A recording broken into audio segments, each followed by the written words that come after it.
Welcome friends. आज बात करते हैं इरिटेबल बाउल सिंड्रोम के लिए कौन सी जांच करी जाती है, किस जांच से ये पता चलता है। तो आपको ये समझना है कि इरिटेबल बाउल सिंड्रोम के लिए कोई भी स्पेशल टेस्ट नहीं होता, मतलब ये किसी जांच के द्वारा नहीं पता होता, बल्कि आंत संबंधी जो बीमारी होती है उसमें कई तरह के टेस्ट रहते हैं। वो सारे टेस्ट किए जाते हैं और उन टेस्ट में अगर कोई स्पेशल फाइंडिंग नहीं मिलती तब बोला जाता है कि इरिटेबल बाउल सिंड्रोम है। मतलब ये डायग्नोसिस ऑफ एक्सक्लूजन है। जब कोई बीमारी नहीं है फिर भी आंत में मरोड़ की समस्या है, दस्त की समस्या है, कब्ज की समस्या है, गैस बनने की समस्या है, पेट फूलने की समस्या है, तो ये माना जाता है कि ये इरिटेबल बाउल सिंड्रोम है।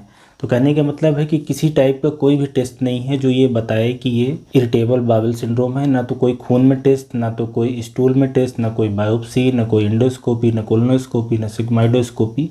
मतलब किसी भी जांच से इरिटेबल बाउल सिंड्रोम नहीं बोला जाता, बल्कि जांच इसलिए कराई जाती है कि कोई और बीमारी तो नहीं हो गई है आंत संबंधी, छोटी आंत की, बड़ी आंत की, पेट की, उसको रूल आउट करना रहता है। क्योंकि जो बाकी बीमारियां रहती हैं वो थोड़ी ज़्यादा खतरनाक रहती हैं, उनमें शरीर में कुछ हानिकारक असर हो सकता है। इरिटेबल बाउल सिंड्रोम में सिर्फ पेशेंट को ये समस्या रहती है कि उनकी सोशल लाइफ प्रभावित होती है, पेट में दर्द, मरोड़, पेट फूलना, ये सब रहता है, पर कोई न्यूट्रिशन की कमी नहीं होती, कोई कैंसर नहीं होता और भी कोई शरीर में खास बदलाव नहीं आता है।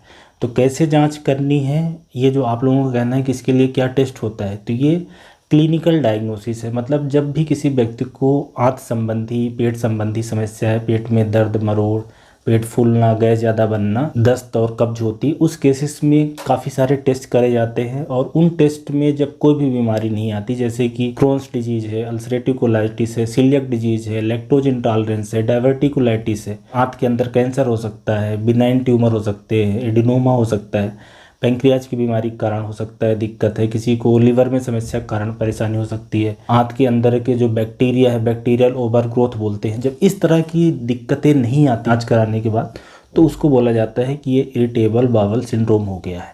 तो जांच क्या क्या करवानी रहती है? जांच करवानी रहती है स्टूल की जांच है, जिसमें ओवा, सिस्ट, पैरासाइट वगैरह के दिखते हैं, आरबीसी दिखता है, पसल दिखता है इन्फेक्शन के केसेस में।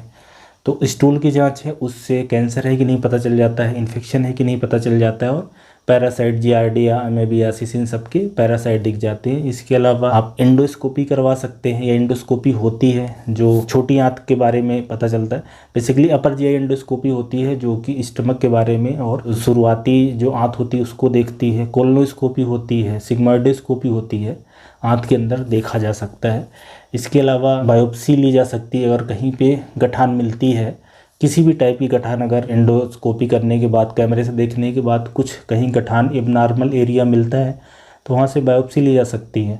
हालांकि इरिटेबल बाउल डिजीज में तो ये कोई ऐसा गठान, ट्यूमर वगैरह तो बनता नहीं है, पर एक वो भी ऑप्शन रहता है। और इसके अलावा ब्लड टेस्ट होते हैं, कुछ एंटीबॉडी वगैरह देखी जाती है, जैसा कि सीलियक डिजीज वगैरह में देखी जाती है। और ब्लड टेस्ट दूसरी भी कुछ बीमारियों के लिए होते हैं जो करवाए जा सकते हैं। कुछ केसेस में जेनेटिक टेस्टिंग होती है और कुछ केसेस में सीटी स्कैन और एमआरआई करवाया जा सकता है। कोई बड़ा मास है, कोई ग्रोथ है, कोई ट्यूमर है, कोई ऑब्स्ट्रक्शन है, कोई स्ट्रिक्चर है। और लीवर और पैंक्रियाज की जांच के लिए कुछ कुछ टेस्ट होते हैं। तो कहने का मतलब है कि जो पूरा डाइजेशन से संबंधित सिस्टम है, छोटी आंत, बड़ी आंत, स्टमक, पैंक्रियाज, लीवर, ये सारी की जांच इसलिए कराई जाती है कि चूँकि पेशेंट को लक्षण आ रहा है डाइजेशन से संबंधित, उसका मतलब पेट फूल रहा है, गैस बन रही है, दर्द हो रहा है, मरोड़ हो रही है, कब्ज हो रही है, और इन सब जांचों में अगर कुछ नहीं आता तो उसको इरिटेबल बाउल डिजीज बोलते हैं।